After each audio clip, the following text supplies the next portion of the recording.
is KC Sports Network, proudly presented by Emprise Bank. What's going on, everybody, and welcome back to another episode of No Other Pod. He's beautiful. Jimmy, and I'm back. I got a haircut today. Look at, yeah, me too. Just for this. I'm Jimmy, and I'm back along with my good buddy, Daniel Kooser. Dan, what is going on, my friend? Listen, I don't know. I don't know what I expected. I'm highly disappointed. I thought you would come in here talking like David Beckham or something. Hello, Governor. Yeah. Top of the morning. Yeah, that's kind of it. I've been watching the Beckham docuseries on Netflix, so I'm kind of like, I'm fully immersed in that situation there. Paparazzi following me around, all that shit. Yeah, I didn't have any paparazzi following me around. I didn't pick up a British accent while I was in England for a little bit. I do, it is taking me a little bit because they don't say bathrooms over there or restrooms. They say toilets. So they don't say loo? Toilet. They don't say loo. Everything says What is that?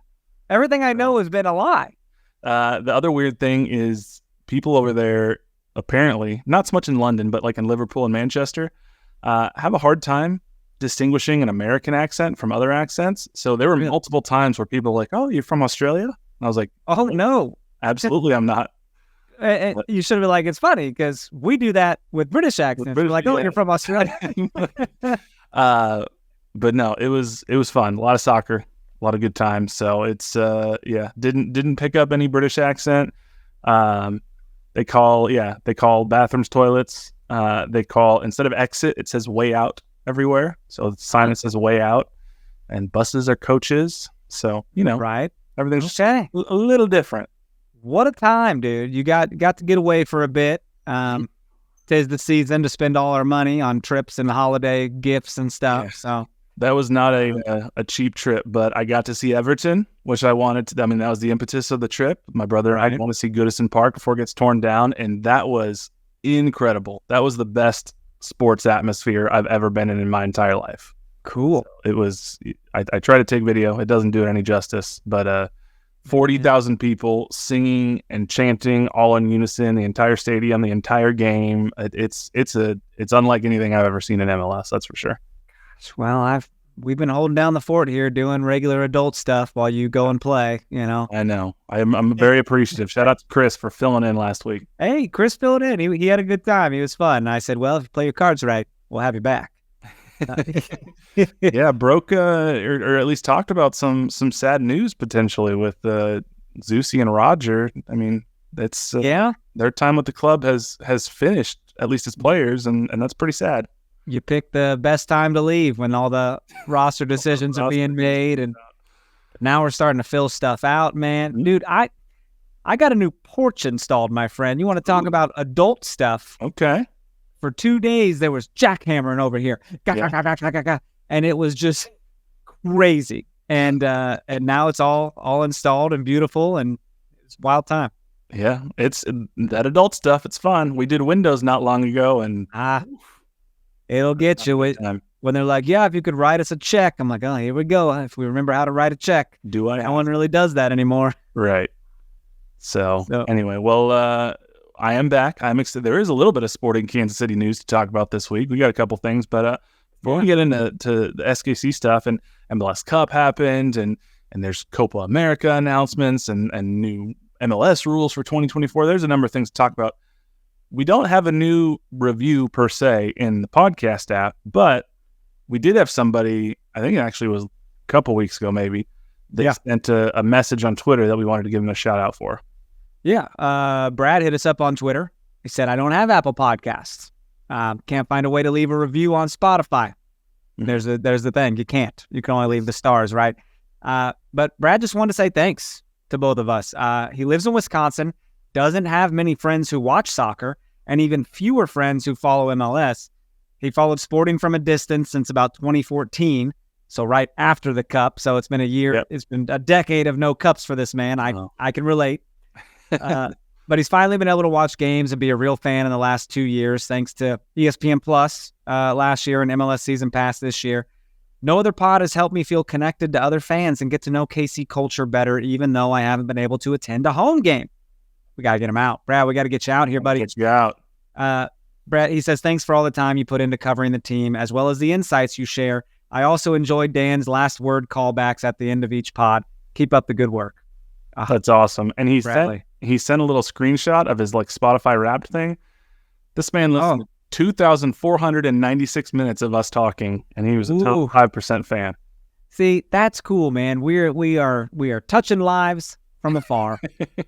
Brad, if you get to a game, man, I mean, hit us up so we could come hang for a bit and say hey and whatever, all that. So for sure, got to get him out to Children's Mercy Park so we can see a game. That'd be fun. Totally.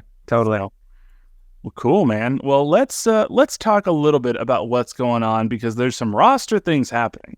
They announced the roster moves last week while I was gone, like you said, and Zusi and Roger were the headliners in there, but there were a couple other people that were listed, and one of the people who was out of contract that was listed in that announcement is Gadi Kinda, and he has been a designated player. He's been one of those designated players similar to Eric Tommy, where technically he could be bought down if Sporting wanted to make a move and bring in an additional designated player, but Gadi was out of contract. And what we had heard at the end of the season, or near the end of the season, was that Sporting and Gadi were in some sort of discussions about trying to figure out were they going to extend the contract. It seemed like they were working toward trying to get something done. Well, something has shifted because the word on the street now from Mr. Tom Bogert, who is about as reliable as it gets when it comes to MLS reporting, is that Gadi Kinda and Sporting Kansas City, a reunion of the two is, quote, unlikely. And there are no active discussions going on at the moment. So it seems like we may be on the hunt for not just another midfielder, but potentially another designated player this offseason.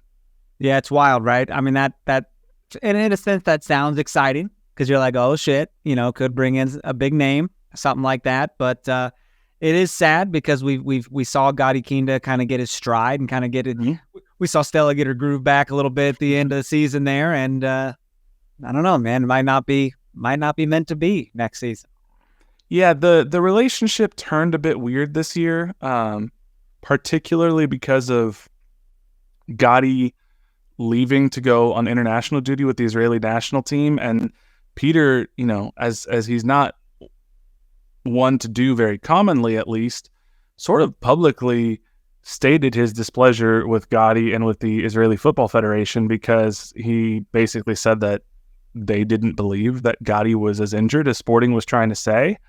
And so Gadi went on duty and he didn't play, but Peter was like, I mean, we're coming down to the playoff time. Like, he should be here rehabbing with his team. And understandably, Peter was upset. They said they talked about it. They worked through it.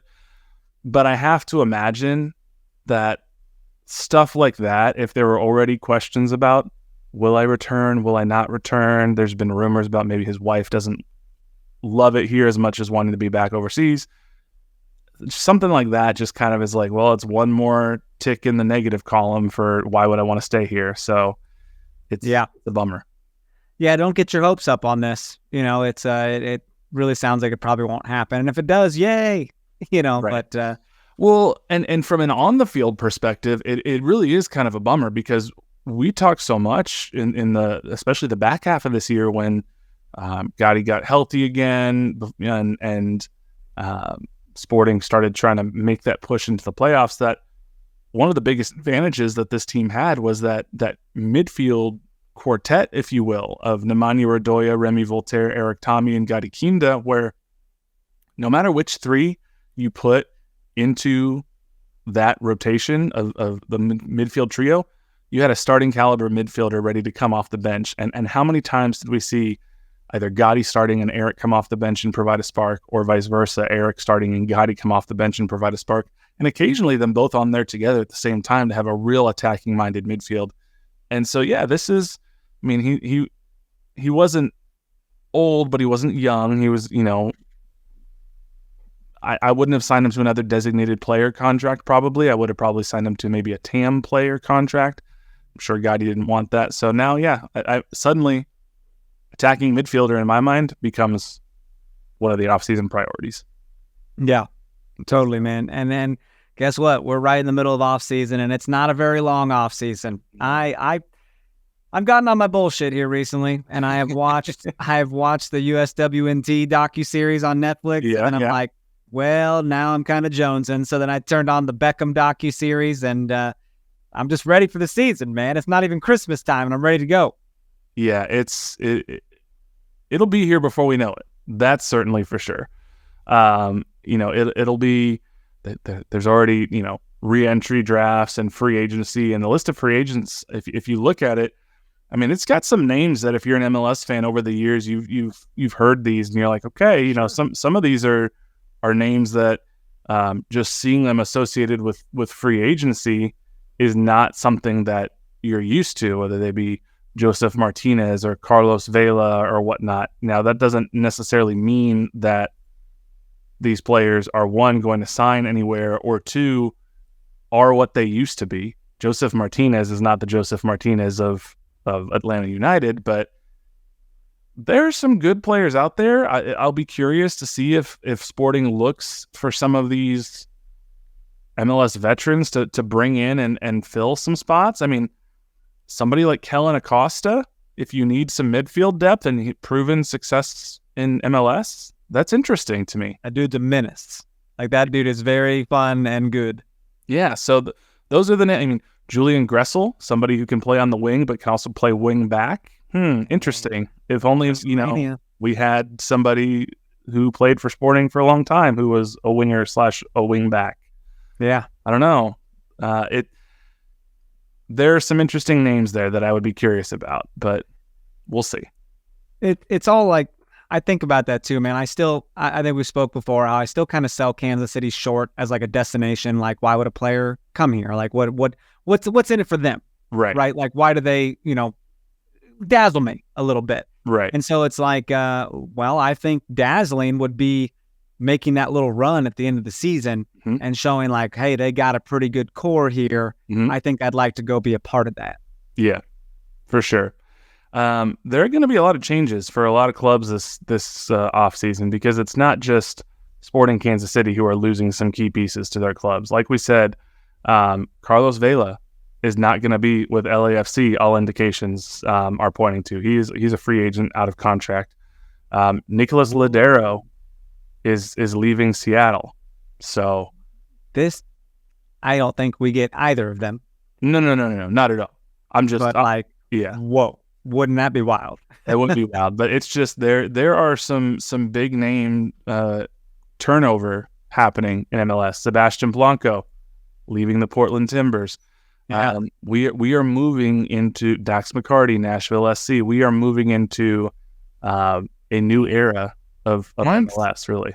Dax feels like he's always a free agent, bro. Well, he's like here and then he's here, and it just sucks. Dax has been on a lot of teams. Another nomad, if you will, free agent, Kai Kamara. He's still hanging out. Listen, been on every team almost. That man does not get injured. If he wants someone who's reliable and has a body that just does not break down, Kai Kamara. So we'll see. It'll be interesting. We'll see what happens. We do know that Sporting Kansas City has already made one signing this offseason.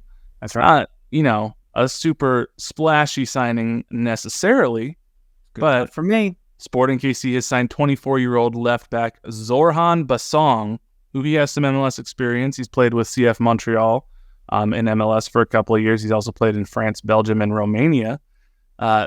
He's certainly not probably a starter. That's probably going to be Tim Leibold's position. But with Logan and Denbe being out for at least probably half the year with his injury, his ACL injury, this is much needed defensive depth on the left back side. So I don't know. It's interesting. We'll see what he can do.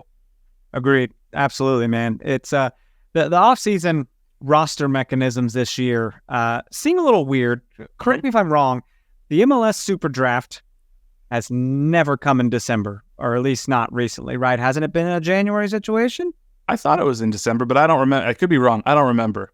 Okay. Everything's. I pay. I'm not gonna lie. I pay so little attention to the Super Draft, honestly, anymore, because I don't recall the last time that Sporting has really had a meaningful addition from the Super Draft. And I think I wouldn't be surprised if in the next 5 years, MLS does away with the Super Draft altogether. Bro, it was it's in December last year and this year, but every year before that It's January. was January, dating all the way back to 2003. Yeah. So, man, I guess I didn't clock that last year. So, Yeah. Well, not a lot of interesting things happened for Sporting KC coming out of the Super Draft. well, it's been teleconference since 2020, right? Like they haven't had a live situation. Right. And they used to try to make it a whole thing where they'd have, a correspondent go out to the top pick's house or wherever if they weren't there, and they'd have, cameras set up, and it just never felt like, it's not the NFL draft, it's not the NBA draft, it's not the same thing. So, I think they wish that it was. It just never really took off like that. But it's just international soccer or soccer in general. It's just a different beast, and it's rare. The top prospects aren't going to be coming through the MLS Super Draft. Even if you're the number one pick in the MLS Super Draft, you're probably not going to be a club-changing signing. sure. So, And you mentioned free agency, man. That we're in it. We are in free agency right now. Yeah. We could have a signing this evening, and we have no idea. After we record this, there could be an addition that gets announced, and that's probably what's going to happen because that's what Sporting tends to do. And I like this left back pickup, man. Bassong. I mean, he, spent some time with Montreal and seems like a good, reliable depth signing here. Yeah, it's certainly something that I'm glad Sporting's addressing it. I'll be interested to see really how much he actually pushes for playing time, or if this is more of like that sort of emergency depth in case Leibold goes down. But I mean, he's not a totally green signing. He's had a number of appearances and minutes played across different leagues around the world. So he certainly seems capable of being at least an MLS rotation player. Yeah, I mean, Leibold does have some miles on him. He does have years under his belt. And Bassong, I mean, I bet they probably told him like, hey, I'm sure you're aware of who we have at left back, but come in and compete. Yeah. Come in. I mean, no one's saying it can't be you. Right. So there you go. Don't mess with the Zorhan. God. It was there. You have to take it. Zorhan. What is that? What is that from? That's from Dude, Where's My Car? Zoltan. Let's go ahead and take a break real quick before we jump into. I want to talk about MLS Cup and what happened there and everything and some new rules and everything. But let's go ahead and take a break here first, and we'll be right back. Thanks for listening to KC Sports Network. Make sure you download our new app. Find it on the App Store or Google Play. Just search KC Sports Network. Dude, did I tell you I've been playing guitar? Did I tell you I've been really interesting. I don't think we talked about this. I don't think it's kind of a midlife crisis / preparation for an audition. Okay. But let me tell you, once you finally build those calluses up on your fingers, it becomes a lot easier. But in those early stages, it hurts. You're like, it feels like you're cutting yourself up. Yeah. I'm just like, I don't know if I can do this. And now it's wonderful. So what can you play? I mean, I could play some stuff. I mean, I got chord progressions right now, little licks and riffs and stuff. So okay. Been at it for a good probably month or so.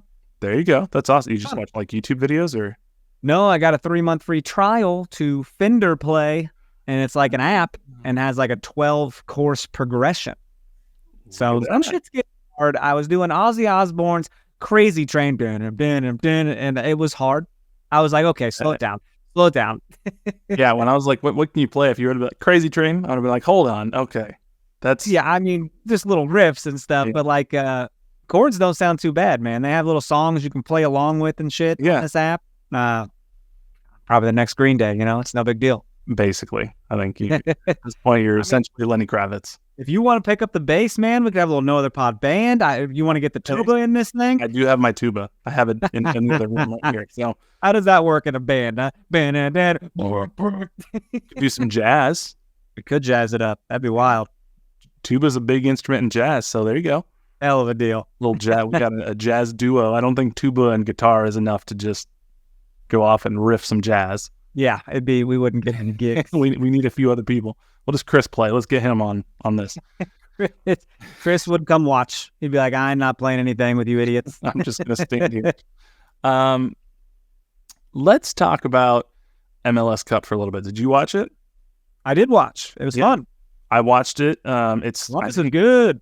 It kicked off at like 9:30 p.m. in England or something like that. It was pretty late, but because of MLS Season Pass, I was able to watch it very easily on my phone, which I could not say for NFL games over there because I couldn't watch anything.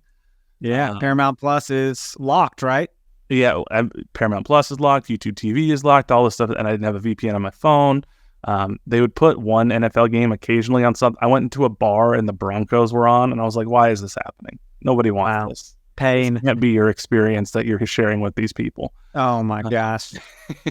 I mean, they're like, hey, these guys beat the Chiefs. You're like, okay, gotta get out. It was actually funny. After the Tottenham game that we were at, we were just kind of hanging out in the stadium for a little bit, waiting for the trains, the metro rail to kind of clear out of people. We're like, let's not just go stand in a line. Let's have some food and drinks or whatever. We started talking to this British guy, and he was like, why do people love American football?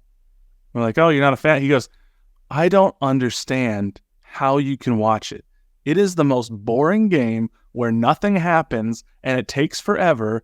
I don't understand it. And I was cracking up because I was like, it's hilarious because people don't like soccer here in America. If they say why, they're like, it's the most boring game where nothing happens. And so it is funny. It's just not something you grow up with, I guess. And he's like, it takes so long, which is true. A lot of commercials. Too many. But both sides are wrong, but also right. Like, there's some good points there, right? It's like, okay, I just spent 90 minutes watching a 0-0 draw. Right. That sucks. Right. But if you watch a game that's like a 3-2, right. I mean, but you can also go watch a freaking Raiders game and it's 3-0. Yeah. Like, you're getting it everywhere. Win, Chargers, unbelievable, or whatever. Can you imagine? But I was able to watch MLS Cup thanks to MLS Season Pass. And I mean, you said, Columbus was that good. Well, they went down. It is funny because they went down early in the Eastern Conference Finals against Cincinnati 2-0, and then they came back and ended up winning in extra Scary time. Score, right? Yeah.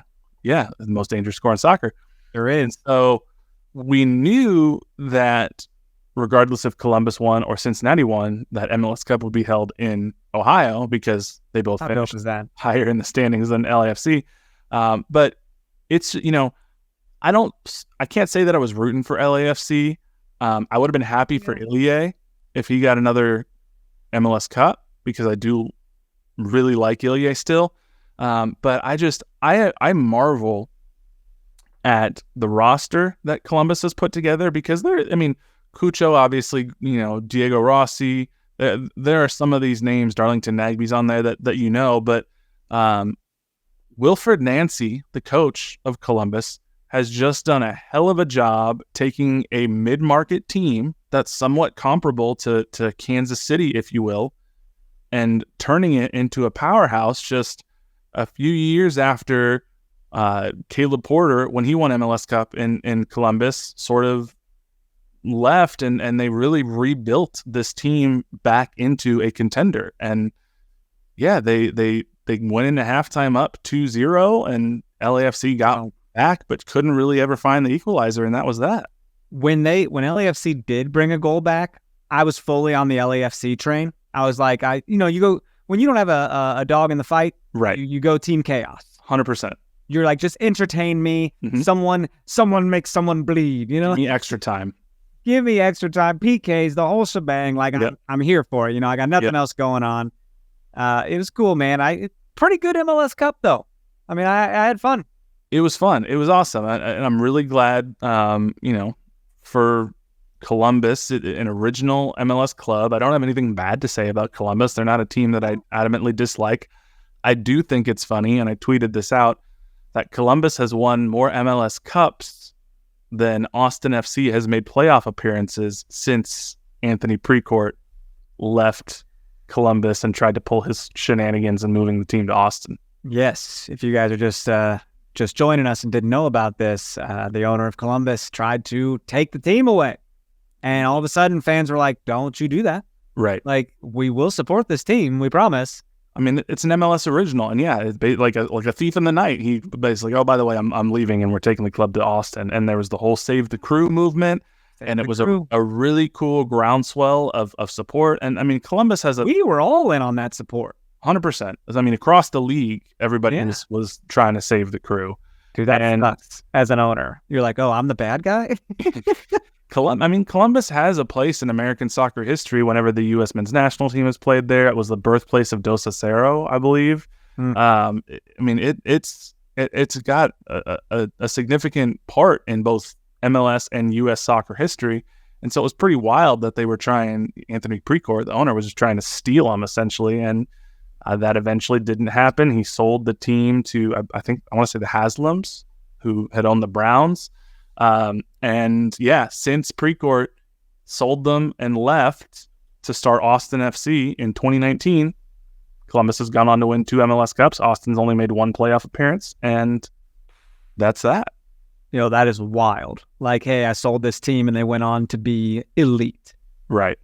That's crazy. It's pretty nuts. I also, the other thing that's crazy, Columbus, because, if you were to say since 2017, who are the most dominant MLS clubs? There's, Seattle, LAFC. Columbus is there, LAFC. Columbus is there now, but like Columbus has more MLS Cups than LAFC does since LAFC joined the league. And I think if you were to like internationally talk to people about like some of the best clubs, or you talk about even for MLS fans, who are some of the best clubs, biggest clubs, LAFC is going to be named before Columbus probably. Yeah. Columbus is more successful. Yeah, that's true. I mean, dude, this season was weird though. This season had like some newcomers, and then like other teams that should have been in the mix were not. Right. Philly's been doing pretty well. They kind of had a little bit of a dip off this year. Orlando got into the mix for the first time in a long time. So it's been pretty neat, man. I want to get going. I'm ready for preseason. Like, let's roll. If Cincinnati could have held on to a 2-goal lead at home as the Supporters Shield winners, they could be the ones holding up the MLS Cup trophy right now. Heartbreaking. That has to be just the worst feeling. You're up 2-0, and there's just probably there's that chance, right. They're going to score and get some momentum here, and there it goes. Yeah, it's pretty wild. So the sport is crazy. It is. I want to go back to that. You were talking to that guy about the game being slow or whatever. Did you come to the NFL's defense? Did you say like, this is why it's good? No, I was like, I do get it because it is very long. I mean, there's a lot of commercial breaks, and that's very annoying. I mean, and I do know that like there have been things like studies done that's like for an hour NFL game, 60 minutes of game time, there's only like 9 or 10 minutes of actual action that happens because of, when you run the ball and then huddles and everything. So I was like, I get that. And I was like, it is an exciting game, and the plays individually are pretty short, but then you can look at the replays, you can see what happened if you understand the strategy. Right. It's similar to seeing big meaty men just slapping each other around. I thought you were going to quote Big E there for big meaty men slapping meat. I was, but I didn't know if you'd know what that was. I was going to do it. Favorite GIF of all time. Gosh dang it! In our work chat. I should have said it. I backed off because I was like, he doesn't know what I'm talking about. I do. So yeah, I defended NFL's honor a little bit. Not that they need me to defend its honor. I was like, you should come to a game at the stadium if they come back here. You might like it. Yeah. So. And you're like, well, I like them both. Yeah. Well, I was like, I enjoy them both. They're both very different. One thing I love about soccer is it's contained to 2 hours. You basically know when the game's starting and when it's ending. You can make plans. Right.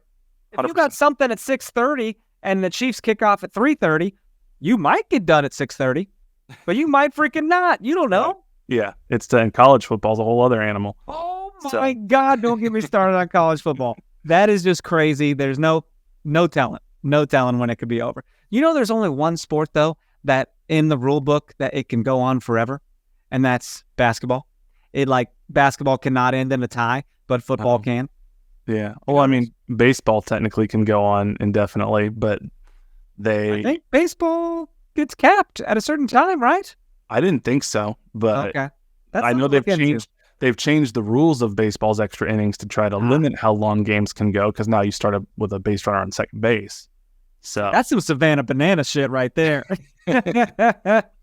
But speaking of rule changes, I think that's a good transition to the MLS Board of Governors has approved what they call new sporting initiatives ahead of the 2024 season. So basically, it's new rules. There's new rules. Just say new rules. I'm going to start with the bad, if you will, first, and then we'll go with the good. You got bad. I think a couple of the things people expected or were looking for, especially in the post-Messi era, because that was one of the big selling points of Messi coming to the league. Messi's going to push the league forward. There's going to be new eyes, more dollars. Will the league be able to take advantage of it? Maybe loosen the roster rules a little bit, loosen the spending restrictions a little bit, let teams add more depth, add more investment to their rosters and make this a better league. Will there be a fourth designated player spot? None of that happened. None of that happened beyond what was already set to be the increase in the standard collective bargaining agreement, which there's a marginal increase in salary cap. There's a marginal increase in roster spend. But essentially, in 2023, the salary budget was $5.2 million. It's going to be just under $5.5 million. There's about $600,000, $700,000 more dollars in general allocation money available. And the discretionary TAM, targeted allocation money, is actually going down because they're trying to phase that out and just focus on general allocation money. So no changes to what was already planned for increases in salary budget. There is no changes to roster mechanisms, no loosening of U22 restrictions. So before we talk about the other stuff that we do like, what are your thoughts on MLS not really trying to, at least in the immediate near future, take advantage of Messi mania, if you will, and let teams add more quality potentially to their rosters? Well, because they don't want to take attention away from Messi. I mean, you got at least 6 more documentaries coming out, right? Yeah. Why would you? We only got half a season to capitalize on this, man. We need a full season. I mean, he's going to win MLS Cup next year, for God's sake. Ooh, there's a take. Is it a take, though? Or is it like, well, this man wins everything he ever tries for? Yeah. So well, it's give him a full season to cook a little bit. The script writers have probably already written it in there. It's pretty wild to think about, but yeah, I think they should be ours and many other people's early favorites for MLS Cup. It'll be interesting. I mean, there's still rumors linking Luis Suarez to Miami. Now, I don't know how good he'll be because how good he'll be? I mean, he is good. He's also old. Didn't I read something the other day about how he's like, I'm in pain all the time because he's just so old. Also good at eating apples. Well, he can't bite Giorgio Chiellini anymore because Chiellini retired from LAFC. So True. That man, by the way, that man's my age and playing at a professional level. Chiellini. That's fun. Yeah. He looks like he's 84 years old. He does. He does look like he should be a father, a very an older father. You and him do not look the same age. No, we don't. That man has seen some stuff. He has lived. He does not hydrate enough. So roster mechanisms, it is what it is. I think a lot of people are a little bit disappointed in that. But there are some what I would call very innovative things that are happening in the rules next year. One thing that everybody will notice that's a little bit different right off the bat is the stoppage time clock on the video boards. If you're at the game, that's going to continue to count past 45 and past 90 in stadium. So no more of us having to pull out our phones and go to our timer and be like, what did you say? You said 7 minutes. Okay, we'll start. Oh, shit. I started at 30 seconds too late. So isn't that crazy? Seconds. We can all stop that shit now. It's been the dumbest thing we've had to do for years. Players don't have to guess anymore. What? And in England, I was just there and I'm watching. I'm like, they let the clocks keep running here in the English Premier League. Yeah. It threw me off. I've never been to a Premier League. They do it on TV. They show us on TV what the stoppage time is. Right. So I'm like, if I'm sitting here, I'm literally watching Man United play Chelsea, and it's fine for them to continue to count the clock for stoppage time. Why can't Sporting Kansas City and Houston have the clock continue to count? Dude, that's going to change the game. Players will be like, instead of being like, oh my gosh, I think we have 30 seconds left. They're going to be like, we have 37 seconds left. Let's go. Mm-hmm. It's 100%. No more stress over that shit. Yep, absolutely. They are also going other favorite shit in here. I got some takes on shit. I'm building up to my favorite ones. Yeah. In-stadium VAR announcements. They're going to start announcing from the referee to fans in the stadium and viewers at home what the VAR decision is and why. So will they announce why they chose not to go to VAR for certain things? Probably not. No. Probably not. But that will hopefully eliminate the most annoying power trip thing that all referees do is when they run over to the video review station and they sit there for 3 minutes, whatever, and they review, and then they turn around, smug as hell, do the slow run all the way back to something where everybody's like, we know you've made a decision. What is it? And they have to run all the way back before eventually they point to the spot or eventually say no. And I'm like, just quit it. We're not here to watch you. It's pretty dramatic. Where they run all the way back and then pull out a red card. And you're like, what? So comes out of nowhere. You're like, oh, he's running. I want to see one of them just slip and fall. But here are some of the more interesting ones, and they both have to do with preventing time wasting, which can be an incredibly frustrating thing.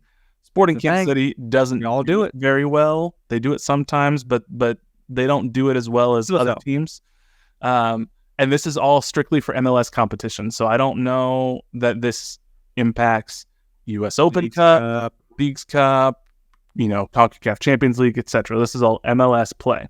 I would guess not. Or maybe an announcement later at a later date. Right, not now.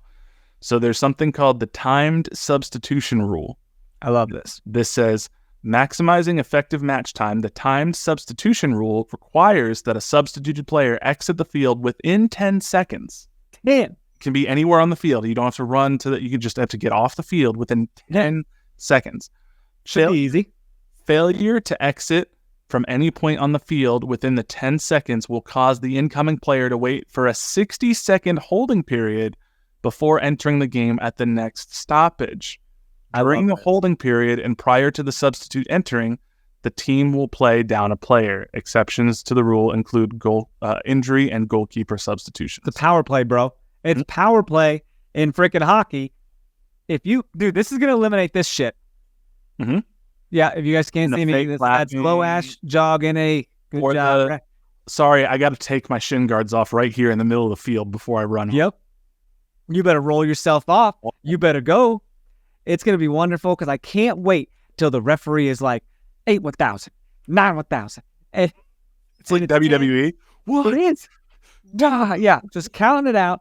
And then the player gets ready to come on and he's like, you better not.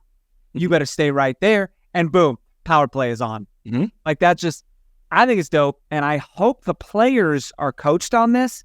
I'm sure they will be, but I hope they take it seriously. On the other hand, I hope referees enforce this. Yeah. That's the thing, dude. I'm assuming there's going to be a little bit of leeway at least to start, especially like if a captain gets subbed off and they have to hand over the captain's armband or whatnot. Right. But like delaying a restart was always supposed to be a yellow card, and that's been lenient over the years. It's going to give fans more opportunity to shit talk and engage, because it's like when you're watching an NBA game or whatever and they're doing the count to get the ball past half court, and you'll have or to shoot a free throw, like with Giannis, where they have players like the fans that are counting to 10. We're gonna count. Like in the sub, you're gonna have the cauldron being like 1, 2, 3. 100%. Yeah, it's gonna be fun. It's gonna add a new dynamic to the game, and I'm here for it, man. Get a count out, win by count out. It would be interesting to see if eventually they end up putting like a substitution clock, like MLB has a pitch clock on there, where it's like, ooh, we're just doing this. But it should not be against the realm of possibility to get off the field in 10 seconds. No matter where you are, there is an end line somewhere that you can get off in 10 seconds. 100%. It should be easy.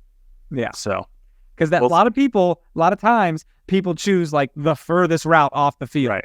And just kind of, their hands are up here by their titties. They're just like little maracas. They're just chilling. And the ref has to come over and he's trying to, and then they start arguing with the ref. They're like, I am running. And then it's more. And that's gone. I hope. I mean, I can't wait to see how much shit this stirs up. So that one's good. Was that an MLS Next Pro thing? Yes, this was enacted in MLS Next Pro during the 2023 season, and they said 99.7 of the more than 3,200 substitutions were completed in 10 seconds or less. Hey, because they know the rules. Mm-hmm. They followed it. Yeah. Cool. So, what's the next one? This one's my favorite. This one is called the off-field treatment rule, and this is something that they had implemented it in MLS Next Pro partway through the 2022 season and all the way through the 2023 season. This has been something that I have been clamoring for, something similar to this for years, because the biggest frustration I have with time wasting, and this is quite honestly the biggest frustration that a lot of people have with soccer in general, is the rolling around like you're dying on the field. You get fouled, you get nicked, you roll around, you're grabbing your leg, you're screaming, you're throwing your hand, you're sitting there, you're waiting for the magic. Bring out the cold spray. Exactly. And then finally they're like, okay, I guess we got to bring out the stretcher. And then the 4 people run out there with the stretcher, and suddenly, right as the stretcher gets there, he's like, I think I'm going to be able to walk off under my own power. And then in fact, I think I might go play again. Limps all dramatically to the sideline like he's dying. And then something happens. There's a magic threshold when you get to that touch line where the Lord has blessed you and you have healed and you are ready to run back at full strength. Unbelievable. There's at least a miracle every other game. I'd love to see that, God's shining down. Right. That's not happening anymore. I love that. The off-field treatment rule says the off-field treatment rule allows medical professionals with time to assess and treat players off the field of play in a less pressurized environment.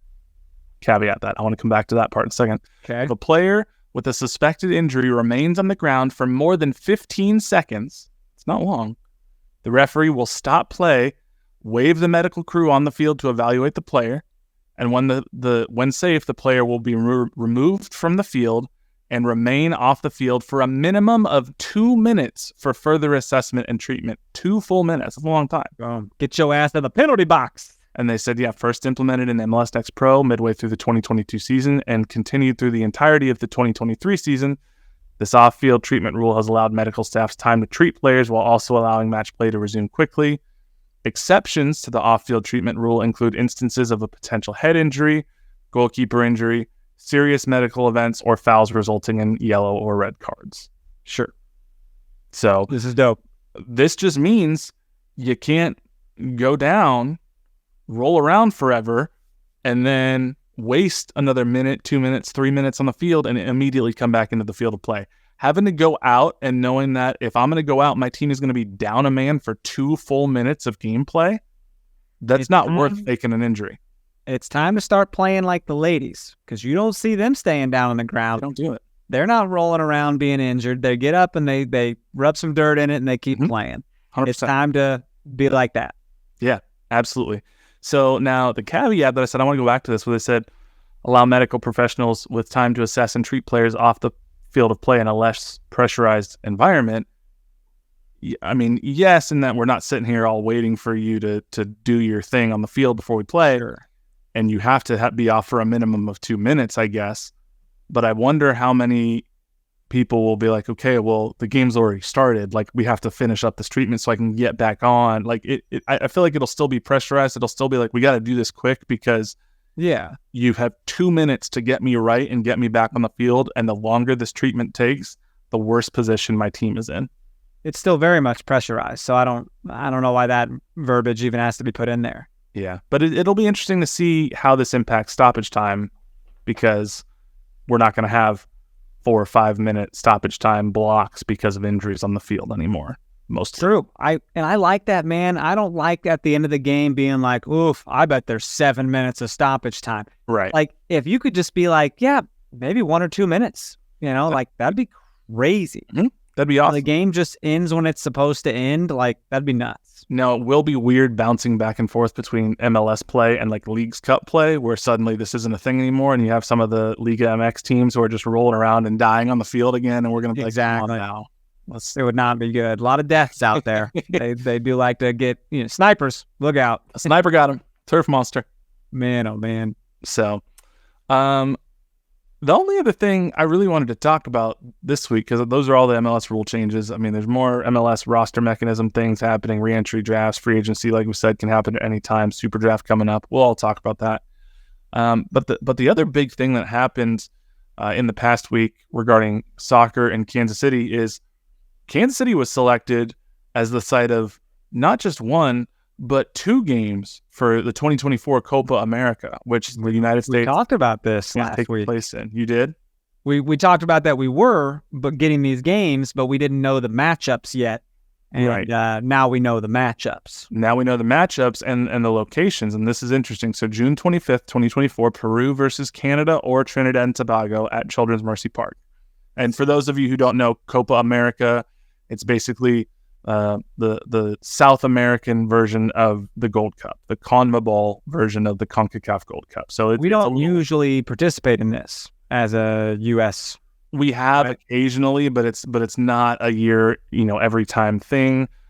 This is, I think, because the World Cup in 2026 is coming to North America. This is sort of like helping build that up. And probably if you're a representative of CONMEBOL, it's just getting more money, more eyes on the tournament, putting it in a new location like the United States.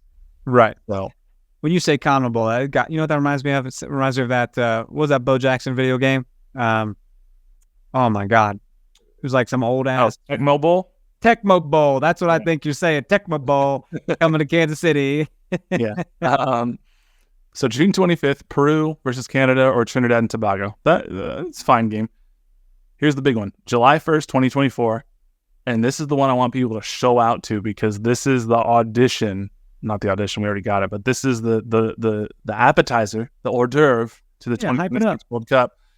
The United States men's national team versus Uruguay at Arrowhead Stadium. Number 11 versus number 12. These two teams are very similar in competition. We going to both these games? Probably need to. Be fun. I got no plans on either of those dates right now. I mean, 6-7 months away. I've already penciled it in. Yeah, I mean, it'll be interesting to see how much tickets are to this U.S. versus Uruguay game. I think it'll be. It's not CONCACAF, it's not U.S. soccer, so I don't know. But this will be a good test run to see how does soccer in Arrowhead on the world stage do. If you don't know, people, USA is still unbeaten in Kansas City, 10-0-2. So pretty exciting. Yeah, it'll be interesting. Uruguay is a 2-time World Cup champion and 2-time Olympic gold medalist. So this is a big thing. I mean, the United States got drawn into Group C for Copa America. So that includes Uruguay, Panama, and Bolivia. So this is going to be a huge game to determine the winner of Group C, essentially. Tickets are available for both these games mid-January is what they're saying. So coming right up. I say we do it. I see no problem. So very cool. Exciting for Kansas City. Exciting for the U.S. men's national team to be able to be a part of the Copa America 2024. Looking forward to that. So show up if you can. Let's make sure that Arrowhead's filled. There's 72,000 seats in Arrowhead or something like that. So if they open up the whole thing, let's get there. Let's get loud for the U.S. men's national team. Wouldn't that be something? I always like going to those national team games anyways, man. It's always a different, brings out the different kind of fan in someone. A little patriotic, get in it for your country, I guess. It's very silly. Suddenly some of those players that you might not root for, typically because they're either on an opposing team, whether they're an MLS or European team that you cheer for. Yeah. Suddenly you're like cheering for him. Fucking Walker Zimmerman can kick rocks on Nashville, but God damn it if he's not the best American in the world. Exactly. Suddenly you love him. Right, absolutely. Christian Pulisic could suck it up in Chelsea, but you son of a bitch, God bless you. So it'll be fun. Looking forward to that one next year. Totally. I think that's about all I have for this week. You got anything else? That's it, huh? Oh, man, I don't. I do not. Yeah. So thank you all so much for listening. We appreciate your time. Make sure you follow us on Twitter and Instagram at NoOtherPod, at Dan Kooser, at JCMac03. Check us out on YouTube, KCSN Soccer. You can also check us out on the Kansas City Sports Network app. Leave that 5-star rating and review. If you can't do that, shoot us an email, nootherpod@gmail.com, or send us a Twitter DM, and we'll read it like we did for Brad. So thank you all so much. And until next time, he's Dan. I'm Jimmy. We'll catch y'all later. See ya. It's mine and Jimmy's birth month, so buy us something.